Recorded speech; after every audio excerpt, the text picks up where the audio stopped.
ದೇಶದಲ್ಲಿ ಮತ್ತೆ ಮಹಾಮಾರಿ ಕೊರೋನಾದ ಆರ್ಭಟ. ಹೀಗಾಗಿ ಕೊರೋನಾ ಹೆಚ್ಚಳದ ಹಿನ್ನೆಲೆಯಲ್ಲಿ ಆರೋಗ್ಯ ಇಲಾಖೆ ಅಲರ್ಟ್ ಆಗಿದೆ. ಸಂಜೆ ಅಧಿಕಾರಿಗಳ ಜೊತೆಯಲ್ಲಿ ಆರೋಗ್ಯ ಸಚಿವರಾಗಿರುವ ಗುಂಡೂರಾವ್ ಸಭೆಯನ್ನ ನಡೆಸಲಿದ್ದಾರೆ. ದಿನೇಶ್ ಗುಂಡೂರಾವ್ ಇವತ್ತು ಸಂಜೆ ಸಭೆಯನ್ನ ನಡೆಸಲಿದ್ದಾರೆ ಆರೋಗ್ಯ ಅಧಿಕಾರಿಗಳ ಜೊತೆಯಲ್ಲಿ. ಸಭೆಯಲ್ಲಿ ಕೋವಿಡ್ ಸಕ್ರಿಯ ಪ್ರಕರಣಗಳ ನಿಯಂತ್ರಣದ ಬಗ್ಗೆ ಚರ್ಚೆ ಆಗುತ್ತೆ. ಕೇರಳದಿಂದ ಬರುವ ಪ್ರಯಾಣಿಕರನ್ನ ಹೇಗೆ ಮಾನಿಟರ್ ಮಾಡಬೇಕು, ಏನೆಲ್ಲ ಮುನ್ನೆಚ್ಚರಿಕಾ ಕ್ರಮಗಳನ್ನ ಮುಂಜಾಗ್ರತಾ ಕ್ರಮಗಳನ್ನ ಕೈಗೊಳ್ಳಬೇಕು ಅನ್ನೋದರ ಬಗ್ಗೆ ಸಹ ಇವತ್ತಿನ ಸಂಜೆ ಸಭೆಯಲ್ಲಿ ಚರ್ಚೆ ಆಗುತ್ತೆ. ಸಂಜೆ ವಿಕಾಸಸೌಧದಲ್ಲಿ ನಡೆಯಲಿರುವಂತಹ ಕೋವಿಡ್ ಸಭೆ, ರಾಜ್ಯದಲ್ಲಿ ಕೋವಿಡ್ ತೀವ್ರತೆ ಬಗ್ಗೆ ಅಧಿಕಾರಿಗಳ ಜೊತೆಯಲ್ಲಿ ಆರೋಗ್ಯ ಸಚಿವರಾಗಿರುವ ದಿನೇಶ್ ಗುಂಡೂರಾವ್ ಸಭೆಯನ್ನ ನಡೆಸಲಿದ್ದಾರೆ. ರಾಜ್ಯದಲ್ಲಿ ಕೋವಿಡ್ ತೀವ್ರತೆ ಬಗ್ಗೆ ಸದ್ಯ ರಾಜ್ಯದಲ್ಲಿ ಆತಂಕ ಇಲ್ಲ ಅಂತ ದಿನೇಶ್ ಗುಂಡೂರಾವ್ ಅವರು ಹೇಳಿದ್ದಾರೆ. ಆದರೆ ಆರೋಗ್ಯ ಇಲಾಖೆ ಅಲರ್ಟ್ ಆಗ್ತಾ ಇದೆ. ಕೊರೋನಾ ದಿನದಿಂದ ದಿನಕ್ಕೆ ಸ್ವಲ್ಪ ಮಟ್ಟಿಗೆ ಈಗ ಏರಿಕೆ ಆಗ್ತಾ ಇರೋದ್ರಿಂದಾಗಿ ಮೊದಲೇ ಮುನ್ನೆಚ್ಚರಿಕಾ ಕ್ರಮಗಳನ್ನ ಹೇಗೆ ತೆಗೆದುಕೊಳ್ಳಬೇಕು ಅನ್ನೋ ನಿಟ್ಟಿನಲ್ಲಿ ದಿನೇಶ್ ಗುಂಡೂರಾವ್ ಅವರು ಇವತ್ತು ಸಂಜೆ ಆರೋಗ್ಯ ಅಧಿಕಾರಿಗಳ ಜೊತೆಯಲ್ಲಿ ಸಭೆಯನ್ನ ನಡೆಸಲಿದ್ದಾರೆ.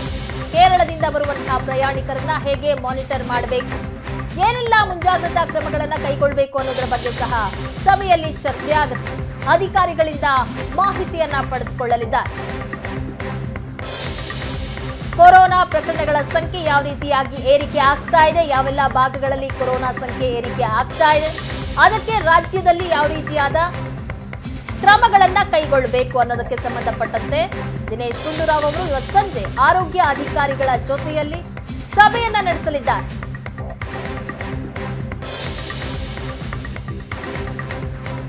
ಹೊಸ ವರ್ಷಾಚರಣೆ ಸಹ ಸಮೀಪ ಬರ್ತಾ ಇರೋದ್ರಾಗಿ ಮುನ್ನೆಚ್ಚರಿಕಾ ಕ್ರಮಗಳು ಹೆಚ್ಚಾಗಬೇಕಾಗತ್ತೆ. ಹಾಗಾಗಿ ಸಭೆಯನ್ನ ಕರೆಯಲಾಗಿದೆ. Naturally everything will be monitored and cases ಯಾವ ಥರ ಇದೆ ಮತ್ತು ಅದರ ಎಫೆಕ್ಟ್ ಏನು, ಯಾವ ಥರ ಜನರ ಮೇಲೆ ಅದು ಪ್ರಭಾವ ಬೀರ್ತಾ ಇದೆ ಎಲ್ಲವನ್ನು ಕೂಡ ನೋಡ್ತೀವಿ. ಇದುವರೆಗೂ ಯಾವುದೇ ಒಂದು ಆತಂಕ ಪಡುವಂಥ ಯಾವುದೇ ರೀತಿಯ ಆ ಥರ ಬೆಳವಣಿಗೆ ಏನಾಗಿಲ್ಲ. ಕೋವಿಡ್ ಮತ್ತು ಬೇರೆ ಬೇರೆ ವೈರಲ್ ಡಿಸೀಸಸ್ಸು ಮತ್ತು ಇನ್ಫ್ಲೂಯೆನ್ಸಾ, ನಿಮೋನಿಯಾ ಅದೆಲ್ಲ ಸ್ವಲ್ಪ ಈ ಒಂದು ವೆದರ್ ಕಂಡೀಷನ್ಸ್ ಹೆಚ್ಚಿರ್ತದೆ. ಸೊ ಅದಕ್ಕೋಸ್ಕರ ಅದನ್ನೆಲ್ಲವನ್ನು ಕೂಡ ನಾವು ಗಮನಿಸ್ತಾ ಇದ್ದೀವಿ. ಮುಂದೆ ಅದೇನು ಕ್ರಮ ತಗೊಳ್ಬೇಕು, ಖಂಡಿತ ಸೂಕ್ತವಾದ ಕ್ರಮಗಳು ತಗೊಳ್ತೀವಿ, ಅವಶ್ಯಕತೆ ಇದ್ದ ಕ್ರಮಗಳು ತಗೊಳ್ತೀವಿ. ಆದರೆ ಸದ್ಯದಲ್ಲಿ ಯಾವುದೇ ರೀತಿಯ ಭಯವನ್ನು ಸೃಷ್ಟಿ ಮಾಡುವಂಥ ಅವಶ್ಯಕತೆ ಏನಿಲ್ಲ. I don't think we should cause any naturally ಬಂದವ್ರದ್ದೆಲ್ಲ ಟೆಸ್ಟ್ ಮಾಡ್ತೀವಿ. ಏನಾದರೂ ವೈರಲ್ ಕಂಡೀಷನ್ಸ್ ಇದ್ದರೆ ನಾವು ಟೆಸ್ಟ್ ಮಾಡಿಸ್ತೀವಿ. ಟೆಸ್ಟಿಂಗ್ ಬಗ್ಗೆನೂ ಕೂಡ ನಾವು ಹೆಚ್ಚು ಮಾಡೋದಕ್ಕೆ ನಾವು ಜನರಿಗೆ ಹೇಳ್ತೀವಿ. ಆದರೆ ಸಿಂಪ್ಟಮ್ಸ್ ಯಾವ ಥರ ಬರ್ತದೆ, ಆ ಒಂದು ಸಿಂಪ್ಟಮ್ಸಿಂದ ಜನರಿಗೆ ಭಾಳ ತೊಂದರೆ ಆಗ್ತಾ ಇದೆಯಾ ಇಲ್ವಾ ಅದನ್ನು ಕೂಡ ನಾವು ನೋಡ್ತೀವಿ. ಈ ಬಗ್ಗೆ ಹೆಚ್ಚಿನ ಡೀಟೇಲ್ಸ್ ಕೊಡ್ತಾರೆ ನಮ್ಮ ಪ್ರತಿನಿಧಿ ಮಾರುತೇಶ್, ನೇರ ಸಂಪರ್ಕದಲ್ಲಿ ಜಾಯ್ನ್ ಆಗಿದ್ದಾರೆ. ಮಾರುತೇಶ್, ಸಹಜವಾಗಿ ಆರೋಗ್ಯ ಇಲಾಖೆ ಜೊತೆಯಲ್ಲಿ ದಿನೇಶ್ ಗುಂಡೂರಾವ್ ಅವರು ಸಭೆ ಮಾಡ್ತಾ ಇದ್ದಾರೆ ಕೊರೋನಾ ವಿಚಾರಕ್ಕೆ ಸಂಬಂಧಪಟ್ಟಂತೆ ಅಂತ ಹೇಳಿದಾಗ ಆತಂಕ ಆಗುತ್ತೆ ಜನರಿಗೆ. ಯಾವ ವಿಚಾರಕ್ಕಾಗಿ ಹಾಗಾದ್ರೆ ಈ ಸಭೆ ಹೆಚ್ಚಾಗ್ತಾ ಇದೆ, ಕೊರೋನಾ ಅನ್ನುವಂತಹ ಕಾರಣಕ್ಕ ಅಥವಾ ಅದನ್ನ ನಿಯಂತ್ರಣ ಮಾಡೋದಕ್ಕೆ ಬರದಂತೆ ತಡೆಯೋದಕ್ಕಾಗಿ ಈ ಸಭೆ? ಪ್ರಗತಿ, ಈಗಾಗಲೇ ಕರ್ನಾಟಕ ಸೇರಿದಂತೆ ದೇಶಾದ್ಯಂತ ಕೋವಿಡ್ ಪ್ರಕರಣಗಳ ತೀವ್ರ ಮತ್ತು ಉತ್ತುಂಗದ ಸ್ಥಿತಿಯನ್ನು ಕರ್ನಾಟಕ ರಾಜ್ಯ ಕೂಡ ಎದುರಿಸಿದೆ, ದೇಶ ಕೂಡ ಎದುರಿಸಿದೆ. ಇದರ ಮುಂದುವರಿದ ಭಾಗವಾಗಿ 1ನೇ ಅಲೆ, 2ನೇ ಅಲೆ, 3ನೇ ಅಲೆಗಳನ್ನು ಕೂಡ ದೇಶ ನೋಡಿದೆ ಮತ್ತು ರಾಜ್ಯ ಕೂಡ ನೋಡಿದೆ. ಈಗ JN1 ಅನ್ನುವಂಥ ಒಂದು ಒಮಿಕ್ರಾನ್ನ ಉಪತಳಿ ಕೇರಳದಲ್ಲಿ ಹೆಚ್ಚಳ ಆಗೋದಕ್ಕೆ ಶುರುವಾಗಿದೆ. ಕಳೆದ 1 ತಿಂಗಳಿನ ಲೆಕ್ಕವನ್ನು ಹೇಳೋದಾದರೆ 33 ಆಕ್ಟಿವ್ ಕೇಸ್ ಇತ್ತು, ಈಗ ಅದು 768ಕ್ಕೆ ಬಂದು ತಲುಪಿದೆ. ಹೀಗಾಗಿ ಈ ಆಕ್ಟಿವ್ ಕೇಸ್ಗಳು ಜಾಸ್ತಿ ಆಗಿರುವ ಕಾರಣಕ್ಕಾಗಿ ಕೇರಳದಲ್ಲಿ ಈಗ ಕೋವಿಡ್ ಪ್ರಕರಣಗಳು ಹೆಚ್ಚಾಗ್ತಿದೆ ಅನ್ನುವಂಥದ್ದು ಒಂದು ದೊಡ್ಡ ಮಟ್ಟದ ಸುದ್ದಿ ಆಗ್ತಾ ಇದೆ. ಅದರ ಮುಂದುವರಿದ ಭಾಗವಾಗಿ ಬೇರೆ ಬೇರೆ ರಾಜ್ಯಗಳು ಕೂಡ ಕೇರಳದಲ್ಲೇ ಆಗ್ತಾ ಇರುವಂತಹ ಕೋವಿಡ್ ಪ್ರಕರಣಗಳನ್ನು ಅನಲೈಸ್ ಮಾಡ್ತಾ ಇದ್ದಾರೆ ಮತ್ತು ಯಾವ ಕಾರಣಕ್ಕಾಗಿ ಹೆಚ್ಚಾಗ್ತಾ ಇದೆ, ಅದರ ರೂಪಾಂತರಿಯ ಎಫೆಕ್ಟ್ಗಳೇನು ಅನ್ನೋದನ್ನು ತಿಳಿದುಕೊಳ್ಳುವಂಥ ಪ್ರಯತ್ನಗಳು ಮಾಡ್ತಾ ಇದ್ದಾರೆ. ಯಾಕಂದರೆ ಕೋವಿಡ್ ಶುರುವಾಗಿದೆ ಕೇರಳದಲ್ಲಿ ಆರಂಭದಲ್ಲಿ, ಅಲ್ಲಿಂದ ಬೇರೆ ಬೇರೆ ರಾಜ್ಯಗಳಿಗೂ ಕೂಡ ಹರಡೋದಕ್ಕೆ ಶುರುವಾಯಿತು, ವಿದೇಶಗಳಿಂದ ಬರುವಂಥವರಿಂದಲೂ ಕೂಡ ಹರಡೋದಕ್ಕೆ ಶುರುವಾಯಿತು. ಹಾಗಾಗಿ ಇದನ್ನು ಹರಡೋದಕ್ಕೆ ಬಿಟ್ಟು ಅದರ ಇಂಪ್ಯಾಕ್ಟನ್ನು ತಿಳಿಯೋಕ್ಕಿಂತ ಮುಂಚಿತವಾಗಿ ಹರಡೋಕ್ಕಿಂತ ಮುಂಚೆ ಅದರ ಪರಿಣಾಮಗಳೇನು ಅನ್ನೋದನ್ನು ತಿಳಿದುಕೊಳ್ಬೇಕಾಗತ್ತೆ. ಹಾಗಾಗಿನೇ ಪಕ್ಕದ ರಾಜ್ಯದಲ್ಲಿ ಬಂತು ಅಂಥೇಳಿ ನಮ್ಮ ರಾಜ್ಯದಲ್ಲಿ ಬರಲ್ಲ ಅಂಥೇಳಿ ಕೈಕಟ್ಟು ಕೂರೋ ಹಾಗಿಲ್ಲ. ಎಚ್ಚರಿಕೆ ಮತ್ತು ಮುಂಜಾಗ್ರತೆ ಅತ್ಯಗತ್ಯವಾಗಿ ಬೇಕಾಗುತ್ತೆ. ಇದರಲ್ಲಿ ಆತಂಕ ಪಡುವಂಥದ್ದಿಲ್ಲ. ಯಾಕಂದರೆ ಈಗ ಅಲ್ಲಿ ಕಂಡು ಬಂದಿರುವಂತಹ ಪ್ರಕರಣ ಏನಿದೆ ಅದು ಹಿಂದೆ ಜುಲೈನಲ್ಲಿ ಡೆನ್ಮಾರ್ಕ್ನಲ್ಲೇ ಕಾಣಿಸ್ಕೊಂಡಿತ್ತು. ಸಾವು ನೋವು ಆಗಬಹುದು ಅನ್ನುವಂತಹ ಏನು ಅಂತ ಆತಂಕ ಪಡುವಂಥ ವಿಚಾರಗಳಿಲ್ಲ. ಆದರೂ ಕೂಡ ಈಗ ಈ ಪ್ರಮಾಣದಲ್ಲಿ ಏರಿಕೆ ಆಗ್ತಾ ಇರುವಾಗ ಸಹಜವಾಗಿ ಜನರಲ್ಲಿ ಭಯ ಮತ್ತು ಆತಂಕ ಶುರುವಾಗುತ್ತೆ. ಯಾಕಂದರೆ ಹಿಂದೆ ಕೋವಿಡನ್ನು ನೋಡಿರ್ತಕ್ಕಂಥ ಜನರಿಗೆ ಕೋವಿಡ್ ಅಂದಾಗ ಸಹಜವಾಗಿ ಒಂದು ಭಯ ಸೃಷ್ಟಿಯಾಗ್ಬಿಡುತ್ತೆ.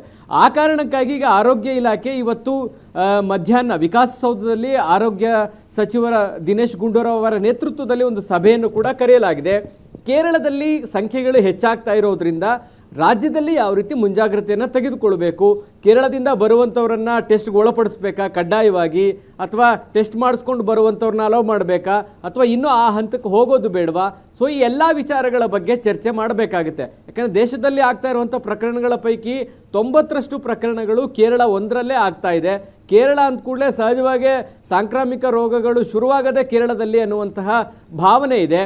ಹಾಗಾಗಿ ಕೇರಳದಿಂದ ಬೇರೆ ಬೇರೆ ರಾಜ್ಯಗಳಿಗೆ ಹರಡಿರುವಂಥ ಇತಿಹಾಸ ಇರೋದ್ರಿಂದ ಕೇರಳದಲ್ಲಿ ಆಗ್ತಾ ಇರುವಂಥ ಈ ಬೆಳವಣಿಗೆಗಳನ್ನು ಬೇರೆ ಬೇರೆ ರಾಜ್ಯಗಳು ಕೂಡ ಭಾಳ ಕುತೂಹಲದಿಂದ ನೋಡ್ತಾ ಇದ್ದಾವೆ ಮತ್ತು ಎಚ್ಚರಿಕೆಯ ಹೆಜ್ಜೆಯನ್ನು ಇಡೋದಕ್ಕೆ ಶುರು ಮಾಡಿದ್ದಾವೆ. ಆ ಕಾರಣಕ್ಕಾಗಿ ಆರೋಗ್ಯ ಇಲಾಖೆ ಕೂಡ ಅದಕ್ಕೆ ಸಿದ್ಧವಾಗ್ತಾ ಇರುವಂಥದ್ದು. ಇವತ್ತು ಮಧ್ಯಾಹ್ನ ನಡೆಯುವಂಥ ಸಭೆಯಲ್ಲಿ ಈ ಎಲ್ಲ ವಿಚಾರಗಳ ಬಗ್ಗೆ ಚರ್ಚೆ ಆಗುತ್ತೆ. ದಿನೇಶ್ ಗುಂಡೂರಾವ್ ಈಗಾಗಲೇ ಸ್ಪಷ್ಟಪಡಿಸಿದ್ದಾರೆ. ಸೊ ಇದು ಈ ಚಳಿಗಾಲದ ಸಂದರ್ಭ ಆಗಿರೋದ್ರಿಂದ ನ್ಯೂಮೋನಿಯಾ ಇರುತ್ತೆ, ವೈರಲ್ ಫೀವರ್ಗಳು ಜಾಸ್ತಿ ಆಗುತ್ತೆ, ವಾತಾವರಣದ ಬದಲಾವಣೆಯಿಂದಾಗಿ ಸಹಜವಾಗಿ ಅನಾರೋಗ್ಯದ ಸಮಸ್ಯೆಗಳು ಕಂಡು ಬರ್ತವೆ. ಅಂಥವರಲ್ಲೂ ಚೆಕ್ ಮಾಡಿದಂಥ ಸಂದರ್ಭದಲ್ಲಿ ಕೋವಿಡ್ ಪ್ರಕರಣಗಳು ಹೆಚ್ಚಳ ಆಗಿರುವಂಥದ್ದು ಕಂಡು ಬರುತ್ತೆ. ಈಗ ಸಾಕಷ್ಟು ಕಡೆ ಏನಾಗುತ್ತೆ, ಜ್ವರ ಅಂತ ಹೋದಂಥ ಸಂದರ್ಭದಲ್ಲಿ ಕೋವಿಡ್ ಟೆಸ್ಟನ್ನು ಮಾಡ್ತಾರೆ ಮುಂದುವರಿದ ಚಿಕಿತ್ಸೆಗೆ ಸಹಕಾರಿ ಆಗಲಿ ಅನ್ನುವ ಕಾರಣಕ್ಕಾಗಿ. ಆ ಕಾರಣದಿಂದ ಜಾಸ್ತಿ ಆಗಿದೆಯಾ ಅನ್ನೋದನ್ನು ಕೂಡ ನೋಡಬೇಕಾಗುತ್ತೆ. ಸೊ ಈ ಎಲ್ಲ ಕಾರಣಗಳಿಂದಾಗಿ ಆರೋಗ್ಯ ಇಲಾಖೆಯಲ್ಲಿ ಅಂದರೆ ವಿಕಾಸಸೌಧದಲ್ಲಿ ಆರೋಗ್ಯ ಇಲಾಖೆಯ ಜೊತೆಗೆ ಒಂದು ಸಭೆ ನಡೆಯುತ್ತೆ. ಸಭೆಯ ಬಳಿಕ ಒಂದು ಕ್ಲಿಯರ್ ಪಿಕ್ಚರ್ ಸಿಗುತ್ತೆ. ನಾವು ಸದ್ಯಕ್ಕೆ ಯಾವ ಪ್ರಿಕಾಷನ್ಸ್ ತಗೋಬೇಕು, ಯಾವ ಎಚ್ಚರಿಕೆ ಹೆಜ್ಜೆ ಇಡಬೇಕು ಅನ್ನೋದ್ರ ಬಗ್ಗೆ ತೀರ್ಮಾನಗಳನ್ನು ಕೈಗೊಳ್ಳಲಾಗುತ್ತೆ ಪ್ರಗತಿ. ಬಟ್ ಆತಂಕ ಪಡುವಂಥ ವಿಚಾರ ಇಲ್ಲ. ಕಾರಣ ಇದು ಹರಡುವಂಥದ್ದಿದ್ರೂ ಕೂಡ ಸಾವು ನೋವು ಆಗುವಂತಹ ಸಾಧ್ಯತೆಗಳು ಬಹಳ ಕಡಿಮೆ ಇದ್ದಾವೆ ಪ್ರಗತಿ. ಎಸ್ ಮಾರುತೇಶ್, ಈ ಸಂದರ್ಭದಲ್ಲಿ ಈ ರೀತಿಯಾದಂತಹ ಸಭೆಯ ಅವಶ್ಯಕತೆ ಇತ್ತು ಅಂತ ಕಾಣಿಸುತ್ತೆ. ಯಾಕಂದ್ರೆ ವರ್ಷಾಚರಣೆ ಸಹ ಇದೆ, ಎಲ್ಲಿಂದ ಜನ ಹೆಚ್ಚಾಗಿ ಬರ್ತಾರೆ ಅನ್ನೋದನ್ನ ಸಹ ಮಾನಿಟರ್ ಮಾಡಬೇಕಾಗತ್ತೆ. ಹಾಗಾಗಿ ಈ ಸಭೆ ಮಹತ್ವದ್ದು ಅಂತ ಕಾಣಿಸುತ್ತೆ ಈ ಸಂದರ್ಭಕ್ಕೆ.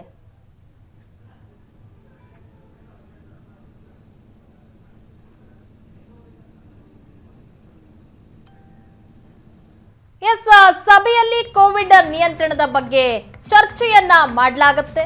ಏನೆಲ್ಲ ಮುಂಜಾಗ್ರತಾ ಕ್ರಮಗಳನ್ನ ಕೈಗೊಳ್ಳಬೇಕು ಅನ್ನೋದಕ್ಕೆ ಸಂಬಂಧಪಟ್ಟಂತೆ ಚರ್ಚೆ ನಡೆಸಲಿದ್ದಾರೆ ದಿನೇಶ್ ಗುಂಡೂರಾವ್ ಅವರು. ಅಲ್ಲಿ ಆರೋಗ್ಯ ಇಲಾಖೆಯ ಅಧಿಕಾರಿಗಳಿರ್ತಾರೆ. ಯಾವ ರೀತಿಯಾಗಿ ನಾವು ಮುನ್ನೆಚ್ಚರಿಕಾ ಕ್ರಮಗಳನ್ನ ತೆಗೆದುಕೊಳ್ಬೇಕು ಅನ್ನುವಂತಹ ನಿಟ್ಟಿನಲ್ಲಿ ಇವತ್ತು ಸಂಜೆ ಚರ್ಚೆ ಆಗತ್ತೆ.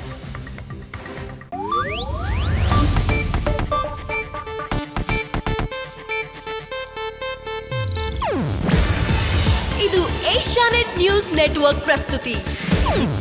ನೀವು ನೋಡ್ತಿದ್ದೀರಾ ಏಷ್ಯಾನೆಟ್ ಸುವರ್ಣ ನ್ಯೂಸ್.